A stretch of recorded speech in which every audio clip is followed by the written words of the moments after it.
Hello दोस्तों। एक बार एक 103 साल की लेडी से एक न्यूज़ रिपोर्टर ने ये सवाल पूछा कि आप 103 साल की एज पर लाइफ को कैसे देख रही हैं। तो उस लेडी ने बड़ा ही सिंपल सा जवाब दिया, लेकिन जवाब बड़ा लॉजिकल था और बड़ा ही इम्प्रेस करने वाला था। लेडी ने कहा, I don't feel any peer pressure, I don't face any unnecessary competition in life. That's why I am enjoying life even at 103. बिल्कुल सेम इसी तरह से हमारी रियल लाइफ में होता है। जब हम लाइफ में अननेसेसरी प्रेशर और अननेसेसरी कंपटीशन को एंटर होने देते हैं तो हम हैप्पीनेस से बहुत दूर रह जाते हैं। हैप्पीनेस हमारे करीब नहीं भटकती है और यूं हमें अनहैप्पी लाइफ को जीना पड़ता है। मैं इस स्टेटमेंट को आगे जाकर इस वीडियो में आपके साथ कनेक्ट करूंगा। आज इस वीडियो में मैं जिस इम्पॉर्टेंट टॉपिक पर आपके साथ बात करना चाहता हूं वो टॉपिक है रिटायरमेंट का टॉपिक। क्योंकि मेरी नज़रों के सामने और मेरी विजुअलाइजेशन में बहुत सारे ऐसे फेसेस हैं, बहुत ही ऐसे खूबसूरत चेहरे हैं, खूबसूरत लोग हैं जो कि मेरी लोकलिटी में रहते हैं और इस मंथ के एंड पर वो रिटायर हो रहे हैं। और भी बहुत सारे लोग होंगे जो कि इस मंथ के एंड पर रिटायर हो रहे होंगे, या कुछ लोग तो पहले ही रिटायर हो चुके होंगे, कुछ आइंदा आने वाले मंथ्स में रिटायर होंगे। सारे ही लोग खूबसूरत हैं, सारे ही लोग ब्यूटीफुल लोग हैं और सारे लोगों का अपने अपने डिपार्टमेंट में कंट्रीब्यूशन है, उनकी सर्विस है। तो मैं सारे लोगों को एड्रेस कर रहा हूं, लेकिन ख़ास तौर पर मैं उन लोगों को एड्रेस कर रहा हूं जो डिपार्टमेंट ऑफ एजुकेशन से रिटायर हो रहे हैं। तो सबसे पहले तो मैं इन सारे लोगों को कंग्रेचुलेशंस कहता हूं, उनको बहुत बहुत मुबारकबाद देता हूं रिटायर होने पर। तो मैं उनके लिए एक छोटी सी नज़म और एक छोटी सी पोइम के कुछ शेर उनको डेडिकेट करना चाहता हूं। शायर ने कहा है, जीने की उम्र तो 60 है, बुढ़ापे में ही असली ठाठ है। वैसे आप लोग बूढ़े नहीं हो, बुढ़ापे को जहन में किसी भी कारण में जगह न दो, बुढ़ापे को एक्सेप्ट ना करो, सिर्फ इस वर्ड को एंजॉय करो। जीने की उम्र तो 60 है, बुढ़ापे में ही असली ठाठ है। न बचपन का होमवर्क, न जवानी का संघर्ष, न बचपन का होमवर्क, न जवानी का संघर्ष, न 40 की परेशानियां, बेफिक्र दिन और सुहानी रात है। जीने की उम्र तो 60 है, बुढ़ापे में ही असली ठाठ है। बिल्कुल बुढ़ापे की एक अपनी ठाठ होती है, एक अपनी शान होती है, एक यूनिकनेस है। क्योंकि आप लोग अब 60 की एज को क्रॉस कर रहे हो और आप लोग एक नई इनिंग खेल रहे हो, एक नई शुरुआत कर रहे हो। तो बिल्कुल अच्छे से इस नई इनिंग को खेलना भी सीखना है और अच्छे से इस नई इनिंग को खेलकर एंजॉय करना भी सीखना है। तो बिल्कुल उम्मीद करते हैं कि आपकी ये नई इनिंग भी वैसी ही इनिंग होगी जैसी आप पहले खेल चुके हैं, बल्कि उससे बढ़कर होगी, उससे ज़्यादा आपको हैप्पीनेस, एन्जॉयमेंट और सेटिस्फेक्शन देने वाली होगी। सबसे पहले तो मैं आपके साथ एक जापानीज़ कंसेप्ट शेयर करना चाहता हूँ, जिस कंसेप्ट को इकिगाई का कंसेप्ट कहते हैं। जापानीज़ लोग दुनिया में लॉन्ग लाइफ के लिए जाने जाते हैं। वो लोग न सिर्फ लंबी उम्र जीते हैं बल्कि हेल्दी उम्र भी जीते हैं और हैप्पी लाइफ को भी एंजॉय करते हैं। जापान में एक आइलैंड है जिसे ओकिनावा आइलैंड कहते हैं और इस आइलैंड पर सबसे ज़्यादा लंबी उम्र जीने वाले लोग पाए गए हैं। न सिर्फ लंबी उम्र जीते हैं बल्कि वो हेल्दी उम्र जीते हैं, वो हैप्पी लाइफ जीते हैं। उनमें न सिर्फ लंबी उम्र देखी गई है बल्कि उनमें बहुत ही कम डिजीज़ देखी गई हैं, बहुत ही कम इन लोगों में मेंटल इलनेस को पाया गया है। और इस आइलैंड पर एट प्रेजेंट सबसे ज़्यादा 100 क्रॉस करने वाले एज के लोग देखे गए हैं। तो ये आइलैंड जब लोगों की नज़रों में आया तो इस पर लोगों ने रिसर्च करनी शुरू कर दी, इस पर मेडिकल के एक्सपर्ट्स ने रिसर्च की, इस पर साइकोलॉजिस्ट्स ने रिसर्च करना शुरू किया, खोज करनी शुरू कर दी, सोशोलॉजिस्ट्स ने इस पर रिसर्च करनी शुरू की। बहुत सारे जो डिफरेंट फील्ड्स के एक्सपर्ट्स हैं उन्होंने इस पर रिसर्च की और बहुत एक लंबा अरसा रिसर्च करने के बाद बहुत सारे फैक्टर्स ऐसे देखे गए जो उनकी लॉन्ग, हेल्दी और हैप्पी लाइफ के लिए रिस्पॉन्सिबल करार दिए गए। और आजकल ये इकिगाई जो है वो एक बुक की शक्ल में भी, आप इसको बुक की शक्ल में भी स्टडी कर सकते हैं। ये इकिगाई का कंसेप्ट बुक की फॉर्म में भी आजकल अवेलेबल है, इसको आप ज़रूर स्टडी कर सकते हैं।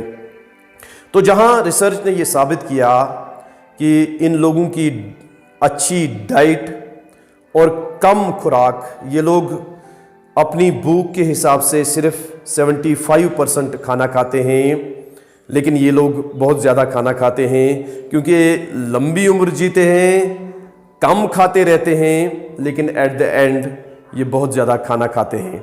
अपनी भूख के हिसाब से सिर्फ 75% भूख के हिसाब से खाना खाते हैं। ये इनकी खुराक में बहुत ही इम्पॉर्टेंट एक पॉइंट देखा गया जो इनकी लॉन्ग लाइफ के लिए इम्पॉर्टेंट जो फैक्टर जो था वो हाईलाइट होकर सामने आया। इसी तरह से ये देखा गया कि ये लोग खेल को, गेम को एज ए रिचुअल के तौर पर खेलते हैं।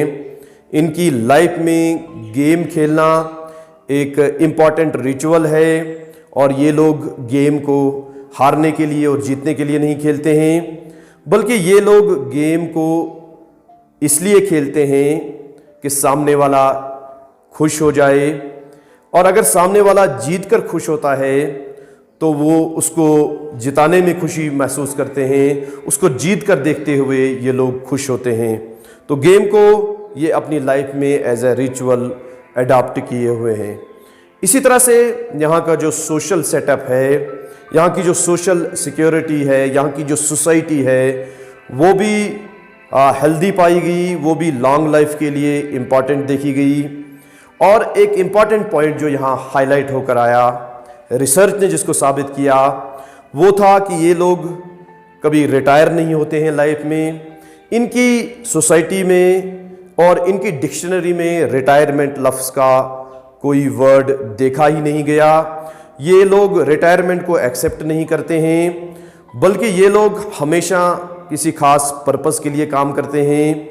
ये लोग जब सुबह को उठते हैं तो इनके पास सुबह उठने के लिए एक पर्पस होता है, एक प्लान होता है, एक इनके पास गोल होता है और टारगेट होता है।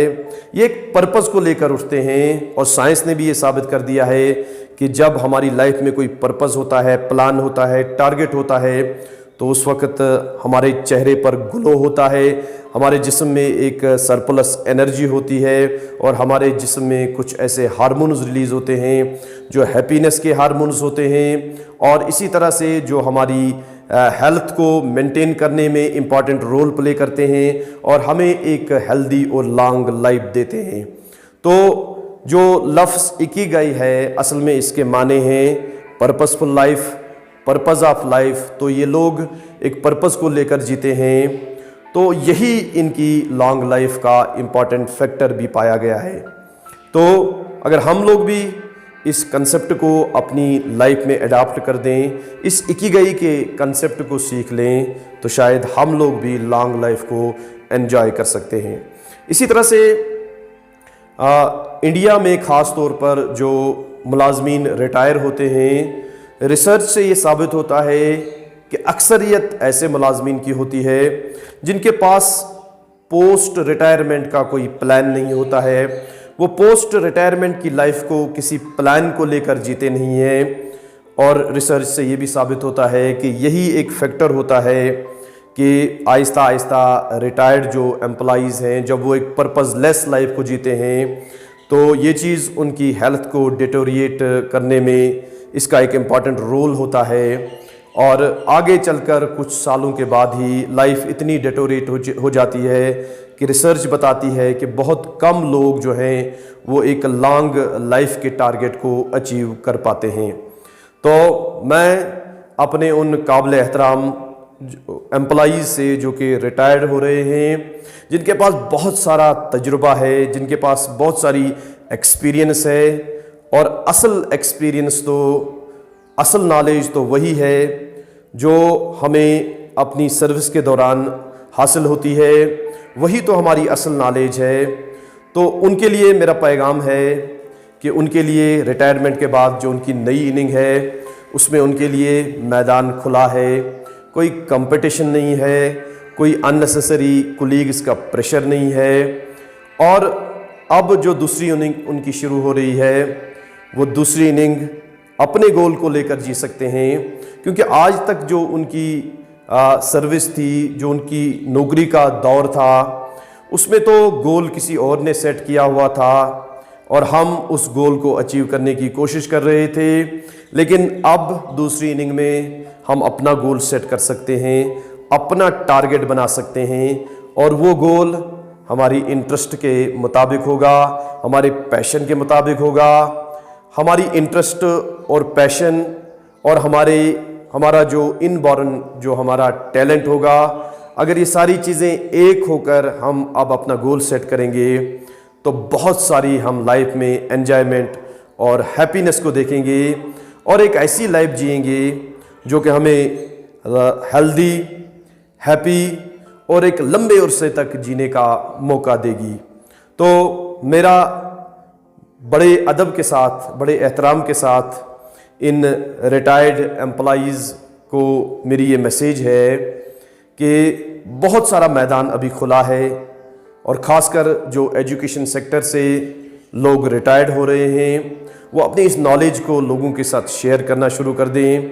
अभी भी बहुत सारा प्राइवेट सेक्टर खुला हुआ है, और गवर्नमेंट सेक्टर में भी अभी भी ये लोग कंट्रीब्यूट कर सकते हैं, और खेल को अपनी लाइफ का इम्पॉर्टेंट पार्ट बना सकते हैं। अगर आज तक ये लोग गेम नहीं खेले हैं, अब लोगों को गेम खेलने के लिए एनकरेज कर सकते हैं। किसी जगह पर अगर छोटे बच्चों को क्रिकेट खेलते हुए देख रहे हैं तो ज़रूर उन बच्चों के साथ शामिल हो जाएं, उन बच्चों के साथ खेलना शुरू कर दें, उनको खुश करने के लिए, उनको एनकरेज करने के लिए अपनी लोकलिटी में स्पोर्ट्स और गेम्स के स्पिरिट को एनकरेज करना शुरू कर दें, और लोगों की खुशी के लिए जीना शुरू कर दें।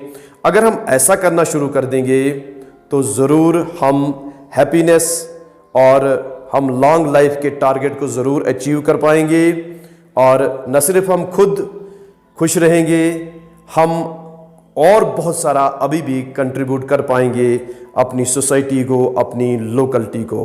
तो मैं आपके लिए दुआ करता हूँ कि आपकी जो ये नई इनिंग है आप इसको अच्छे से एंजॉय करें। आप बहुत सारा जो आपके पास एक्सपीरियंस है, नॉलेज है, उसको बहुत सारा आप लोगों के साथ कंट्रीब्यूट करना शुरू कर दें, तो आपके लिए एक हैप्पीनेस और एंजॉयमेंट का स्टेट होगा।